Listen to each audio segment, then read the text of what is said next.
years ago, we did something absolutely crazy. We bought this. A 50-year-old abandoned wreck of a boat left to rot under the sand in the south of France for just €1. Yep, you heard that right, €1.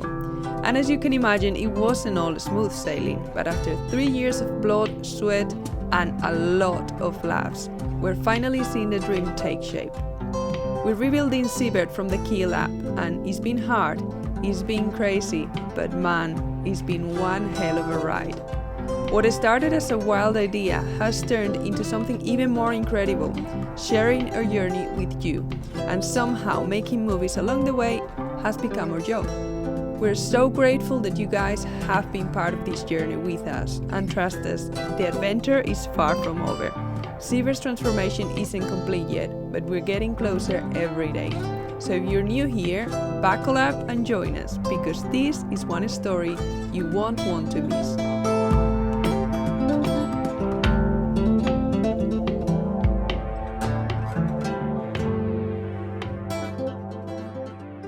A lot of you have been asking for this, but I think it's also necessary for us to do it because we kind of need to give ourselves a little pat on the back and think of all that we have achieved so far, which I think is a lot.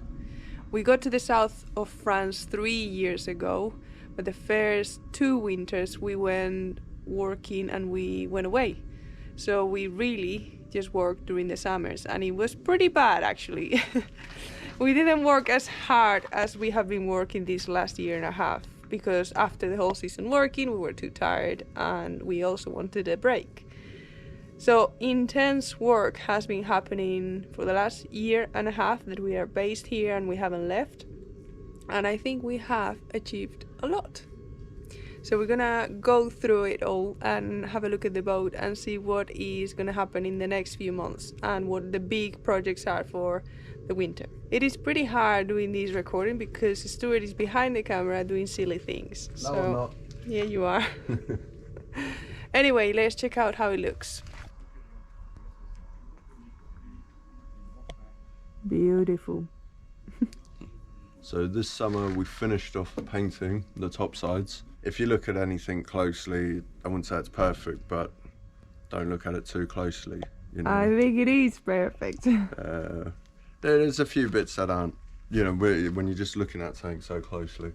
We've got the copper on for the anti-fouling, so we're pretty happy with that. Still needs a bit of work, and the patches and a few other bits still to do.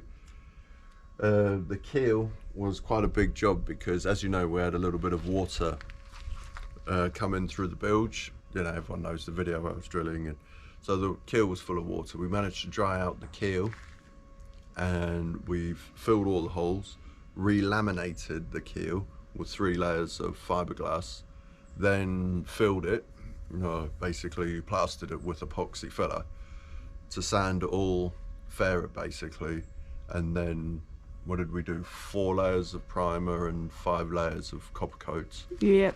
So we've got 2 areas on the bottom of the keel that still need to be addressed. This area aft, and the same again forward, just where we had the blocks. And admittedly at the moment the blocks aren't in the best position, so we've had to put a secondary stand just to hold the front of the boat. It was a little bit wobbly. A little bit wobbly. We have 4 patches that need sanding, priming and Copper coating. Yeah. But it should be easy because we just need to drop this one, leave this one on, and then it's straightforward. Yeah. And if you could see here, where we have sanded, some of the copper's already starting to oxidise. So hopefully it goes that lovely green colour before we... I don't think it will, honey. It really needs to be dipped in the water. I'll just throw salt over it. Be like gritting. I started sanding under the water line last summer, and what we found were the countless number of pinholes. So once sanded, we'd go around with the Dremel, making the holes a little bit bigger to fill, sand and fill again. And sometimes we'd have to do that process 2 or 3 times, but the final results are pretty good. The copper coat still needs to be activated, which is essentially sanding at 320 grit. Yeah, we had a go with this side of the keel and the stands, and the intention was to do it all and then leave it done. We literally ran out of time, so some of the jobs that were less important got left. So we'll do that at some point. It might land up being a day off job, which means there's nothing to do here, so on your day off, just sand for a couple of hours. Something to do. I would like to say something about that. There is something that we're gonna change from now on the way we work, and is we're gonna have days off. We have been working every day for the last, I don't know how many months. It's only about 4 months. Still is a lot. And we have decided that because there is still a lot to do and we're gonna be here for some time still, we can't carry on like that. And we're gonna have 2 days off a week. 1.5. Yeah, well, 1.5, because one of them is gonna be, well, the morning we'll go do the shopping. Anyway, we're gonna change the way we work because it was getting too much. I actually felt physically and mentally ill. Stu is rolling his eyes, but he was also like, after these few days we've had off, he looks better. He was looking really shattered. Is that a word? I think it is. Yeah. So yeah, But still. keep going with the video. So during this little holiday we've had, Stuart has gone on a really quick trip to England, like a day, right? I can do it in 18 hours now, and it's really cheap with Ryanair, which is terrible to say, but the plane's gonna fly anyway, so. So yeah, he flew in and out on the same day, and the reason is this beauty that we've got here. As some of you might know, the original engine with this boat was a Perkins 4108 with the velvet drive, but as you're about to see, it was pretty dead. Like, I just wasn't going to entertain the whole rebuilding that engine. It was above our capability of what we can achieve, and I'm not a mechanic. I'm I'm a sander at best. So due to changing the engine, it's similar horsepower, but we've upgraded in the prop shaft size. So we've gone from 25mm or 1 inch, I don't recall, to 30mm. And that came with its own set of problems. We found a beautiful engine, a Yanmar 4JH3E. Yeah, 4JH3E is the engine we've gone for, 1997. 4-cylinder, 1.8 litre displacement. We did a pretty good service of it with a friend who helped us out, but we did it all ourselves, and he's ready to be put on. But as the steward says, a lot of things had to change. Yep. One of them was the P bracket. So in England we'll call it a P bracket. Some people call it a strut. In France they call it a chair for the tree of the propeller. So yeah, we got it cast, and it should be straightforward. Like, it should be same angle, same, like everything is the same except for the size of the hole for the shaft. Yep. And one thing I didn't know, which I know now, is so with this one being 25mm, you have to go 4 times the size, 4 times the diameter to make the length of the cutlass bearing. And so that's 100mm 4 inch. This obviously being 30 would need to be 120mm. So as you can see, it is longer. Yep. And that's that. So this is, guys, the first time we're gonna be trying it on and see how it looks. We haven't tried it yet. Like in the Goonies, I put it that way around. So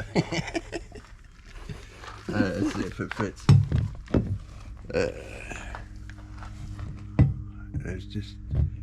It's pretty tight. Doesn't fit. Well, that is because we put copper coat in there. Okay, the conclusion is that we need to work a little bit on it, probably with the Dremel, because it's a little, like a touch bigger, but not a lot.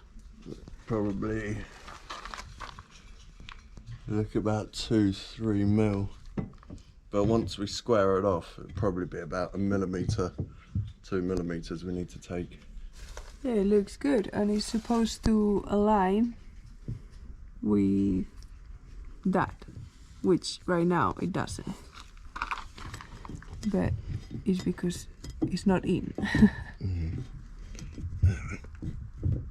And normally attached over here is the turning machine. What do they call it? A rudder. So this is kind of important. Car, hold on.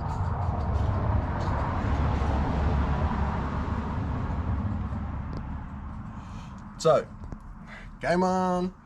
We've got to rebuild the rudder, which is another beautiful weekend job over the winter.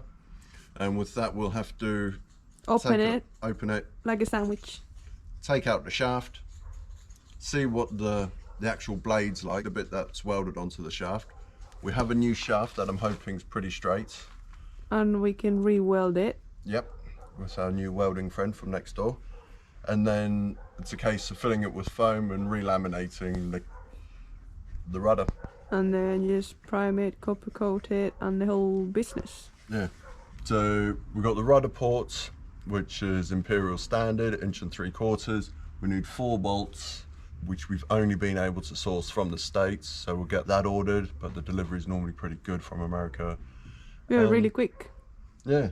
So a bit of polishing, bit of work to do on the base plate, on the rudder itself, and bit of welding, bolt it all together, and good to go. Yeah, pray for the best. So basically, big projects that are left to on the hull are the rudder,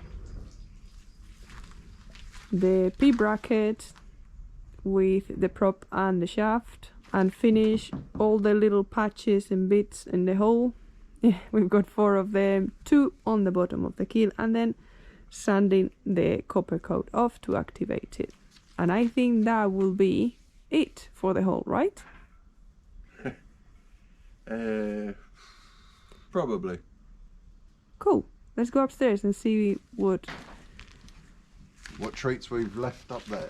Yeah. Looking at the deck is as overwhelming as it was looking at the hull before we did all the work. So I don't think we will be working a lot on the deck during the winter. We'll see. But there is a lot of humidity and it gets colder, so I don't know how much we will be able to do on the deck. But so far, what we have done is the stanchion bases are all done now, and they just need a little bit more work, mainly make them look pretty, and that's the difficult bit, I think, or at least for me it is. But I don't know if we'll, as I said, I don't know if we'll be getting into that during the winter. I'll try, but at least now they are all sealed and restored, so there's actually no water coming in. And yeah, so that's a big job that I managed to tackle in the hangar. There are also a few repairs that have been done all around the deck where water was coming in, and some of them are kind of not finished, so there's a little bit of work to do there as well. And we've also done a few of the portholes because they were in pretty bad shape and the water was coming in through, and yeah, they weren't good. So I think we've done 3 so far, but there's a lot more to do because they are not looking that good either. We're not doing all of them, are we? Huh? We're not going to do all of them. Well, bring the camera and let's see how the rest are. So yeah, but you can't compare.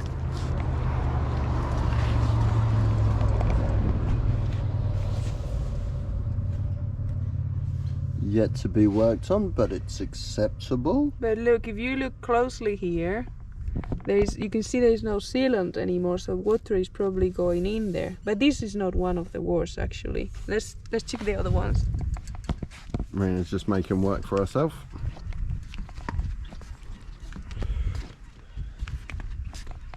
Second one, pretty good. Third one, not too bad. This one has been done as well. Looks sexy. Yeah, look at this one. This one is absolutely necessary we do it. That corner is not acceptable to me. It's gonna need rebuilding because there's water going in through there right now. So yeah, some of the portholes still need work. And basically the whole deck needs to be sanded and painted. We're gonna paint it, and then we're gonna also do kiwi grip like we did on our previous boat. We really liked it and we think it will look good and it will be safer. So in terms of big projects, I think that's it, apart from the last one, which would be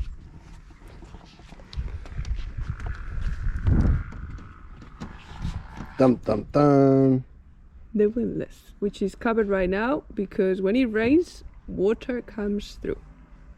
So what we're thinking is maybe chop out the deck, replace some of the core, move the windlass back as much as we can, because on the left side will be the bowsprit pole for the asymmetric, 2 bollard cleats, and at the front we also need to figure out where we're going to put a pair of fair leads to run the lines for the snubbers. Yeah, I'm a bit worried about the state of the core there because definitely water has been going in and we'll see how bad it is. But I think that is it on the deck, I would say. As most of you will know, our friend helped us with this arch. Still some bits to polish, vents to put on to cover the access holes, and to put the speakers. Right now it's just dry fitted, so we haven't even put silicone or anything. We just wanted to put it in place so it doesn't get damaged. But at least it's ready to go, pretty much. Yeah. Probably a couple of hours on the polisher. It looks fine. No, the more you polish now, the less rust you clean later. Yeah, true. So to summarize all the repairs or the big projects that are left in the deck, and I'm not mentioning the little bits that need doing because there's a lot of them, but the big ones would be stanchion bases, finish them up and install the stanchions, having a look at the windlass and see if the core needs replacing and all the work that would need doing there. We'll see how bad it is, and any areas that need sanding or prepping for painting on the deck will need to be done before we paint the whole deck. Not sure how much of these will be able to get done during the winter, probably not a lot. It will probably be the case of in the spring going back in the hangar with all the prep done just to do the painting, because we know now for experience that it is easier to do it in the hangar. You're not so dependent on the weather and we can be way quicker doing it in there. Plus there's no bird poo or tree dust. Yeah. And also one thing we haven't mentioned is that we are planning on rebedding the Genoa track, which is going to be probably a pig of a job. The wood underneath we think is rotten and it's just a horrible job because it's very difficult to access the nuts underneath and there's a lot of bolts, so we'll see how easy that is. 25 per side, 26, yeah. So it's not that bad. After doing 200 for the aluminium rub rail, that's nothing, but they're a bit more difficult to reach. Yeah. And the rub rail was screws. This is bolts with nuts. We also forgot to mention, as a big project for the hull that is left to do, is putting that rub rail back on, which is also going to be quite tricky. We know that Sikaflex gets messy, and when it's like such big pieces that we have to install back on, it's going to be interesting. But we need to rethink that because the varnish we used to coat them is not good. We left them outside, it's rained, and it's kind of like it's gone off, like it's not good. Yeah, it's off now, it's washed up. So we're looking for a different product to use, and that's kind of on standby. So let's get inside, which is probably where we're gonna spend most of the winter. Excuse the mess, but as you know, it's work in progress. So what have we done so far inside? Apart from tear most of it out, We took a lot of time. yeah, surprisingly did take a lot of time. So as you know, the floor as well as the ribs, which we refer to as the port to starboard wood, Yeah, to we hold know up the floor. we know they're not ribs. You've told us before. They are called floors, but we just get confused, so we call them ribs. They look like ribs, so Yeah. we just. So we have replaced the ribs halfway along the boat already, put half of the stringers in. We've completed about half of the forward head, which is just a toilet, so it's a dry room. It's not got a shower compartment, it's literally just a toilet and a sink. And the sink. Started prepping the sofa, added the sink. Which is under that cardboard over there, but hopefully I can find some footage to show you. Yeah. Painted most of the boat beautifully. Installed lighting and 12-volt power or USB power throughout the boat. That is pretty much done, right? Yeah, that's it. We did an insane amount of work on the bilge, just trying to reseal it. We recoated it with fiberglass, and we've done a lot of work in the engine room. Oh, slidey. We raised the bottom of these, the engine... Sump. The engine sump. Well, the sump of the bilge, I would say. That's the one. Okay, so we've raised the sump of the bilge up by about 6 inches because, twofold, I didn't want that much water to be able to go into the bilge. Plus, we're also raising the engine up. The other work we've done is started to laminate the engine bed. Yeah, strengthen it because he was in not very good shape. It was alright, just needed tidying and love. A little bit of love. We've added the outlets for the bilge pumps, the shower and the gas. We've added the scuppers and they're nearly good to go. We've also added all but one of the seacocks. Originally there were 11 plus 4 depth sounders, which I don't quite understand. So that was a grand total of 15. We've reduced that down because we got rid of the stern toilet to 9 plus the depth sounder. And we only have one depth sounder because it's for the tri-data, it's integrated temperature, speedo and depth. Nice. And this time it's actually going straight down. Waves Goose was coming out the side, so it's incorrect. He was always giving us more depth than we had. 40 foot? Well, we got loads!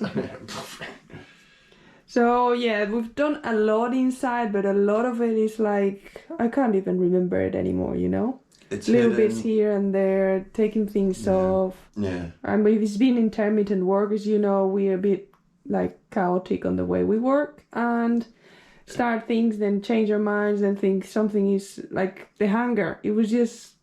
Yeah, we just thought one day let's paint the boat and lo and behold, a month turned into 2.5. But I think it's the best decision we could make because it was cheaper in the summer. We could work every day, whilst if we were outside with the sun, it would have been impossible. Yeah, it was almost perfect in the hangar till the neighbours blocked up the ventilation.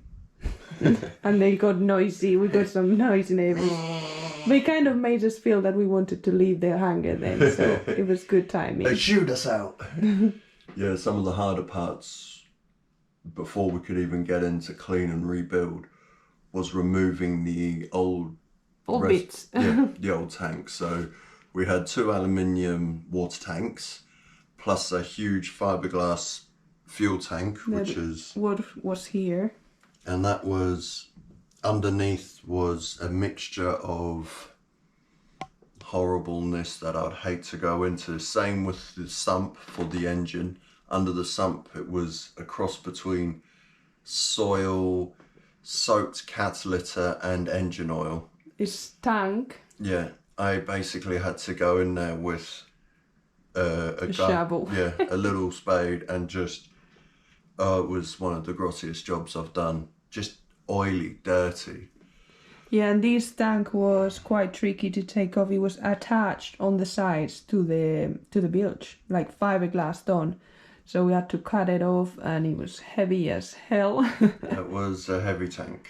A little bit of collateral damage. And we have rebuilt the mast base. Yep, we rebuilt the mast base with the lump of Iroko, and now the bilge up into the fuel tank is pristine white with new ribs.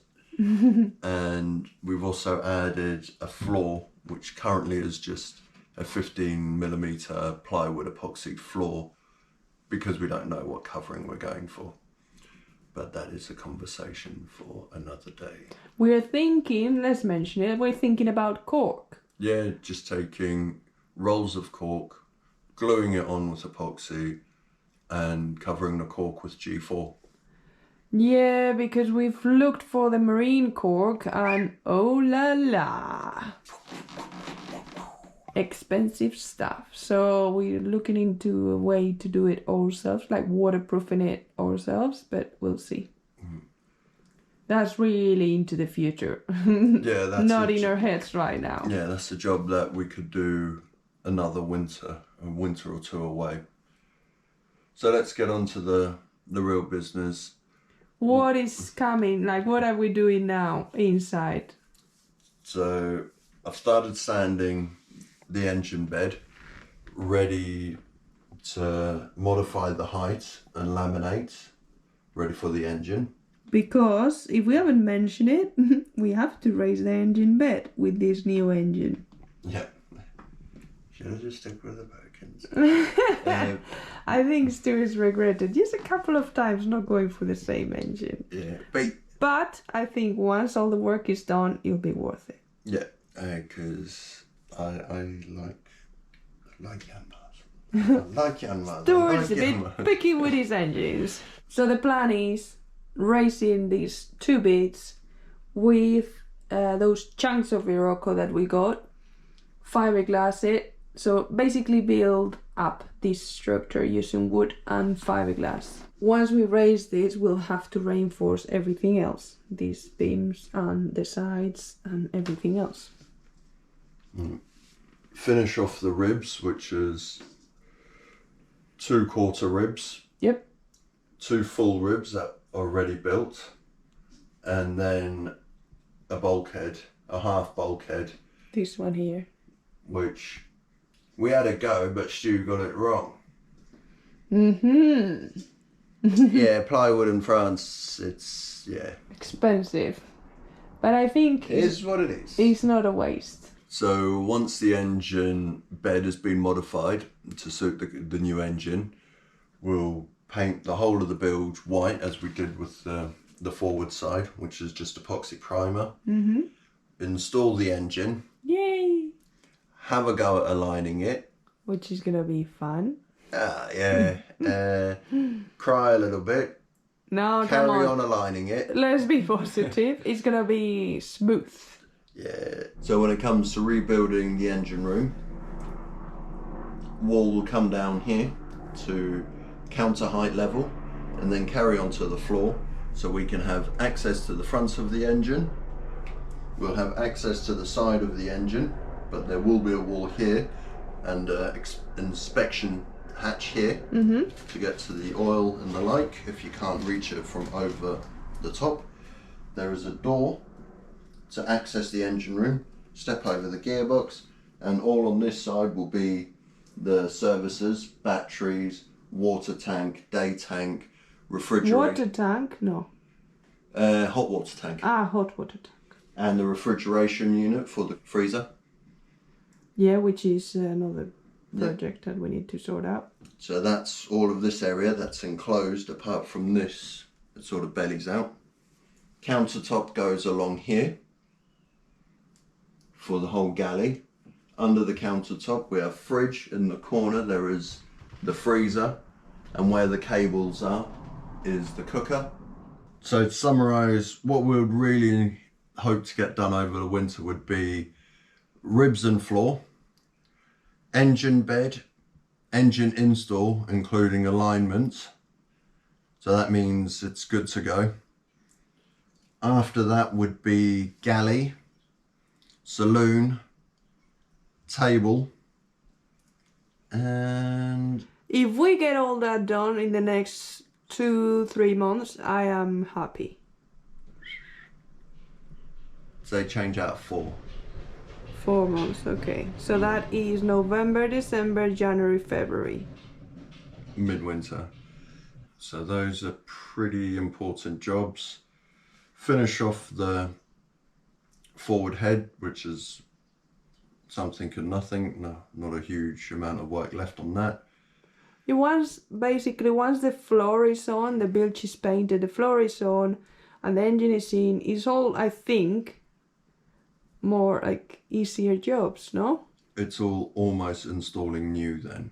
Yeah, which is bliss for us. Yeah, we've taken away all the tripe and we can build it back up from hopefully good foundations.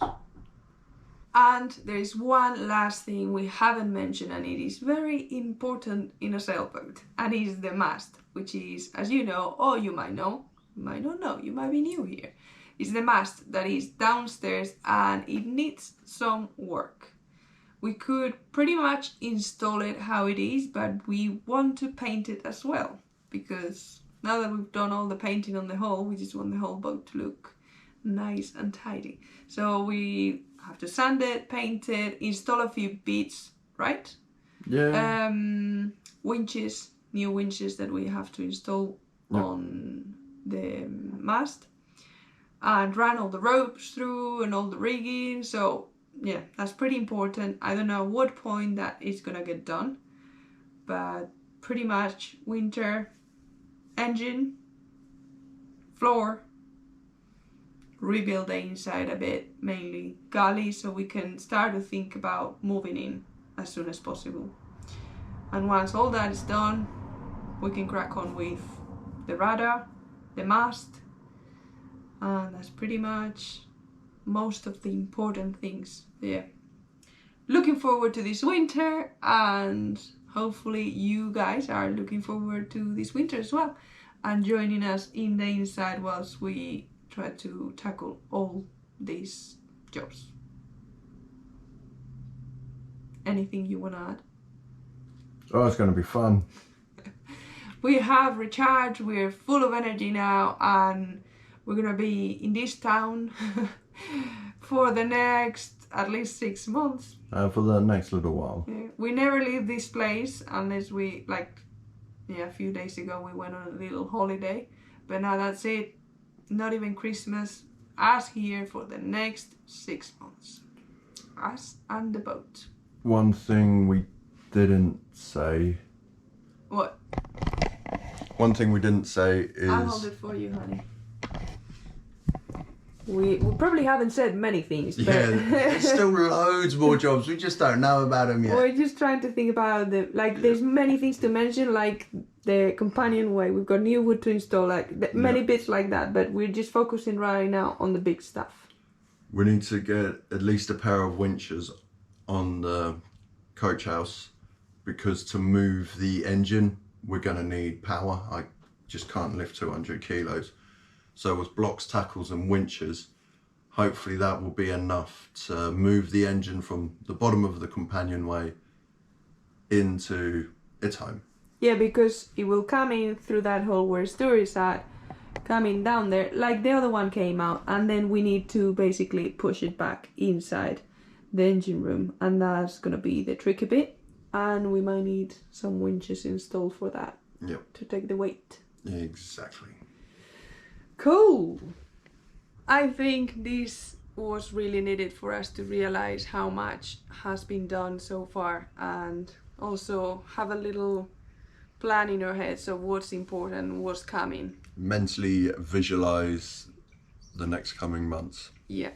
So we hope that you also enjoyed seeing the progress and seeing what's ahead of us and what you're going to be able to watch in the next few months. And as always, we'd like to say thank you guys, because you're there every week. Even when we are not there, you're really still there, and you're like, hey, what's up with you guys? And thank you for all your comments, your support. It really, I can say, so like many times we felt overwhelmed or angry, upset, and reading your comments has really helped. Like, to the point that probably many times we would have thrown the towel. And thanks to knowing that you're there behind supporting us, we've just pushed through. Yeah, right, you got to. It's fun. Yeah, yes. Most of the time. It's brilliant fun. But yeah, if you like sanding.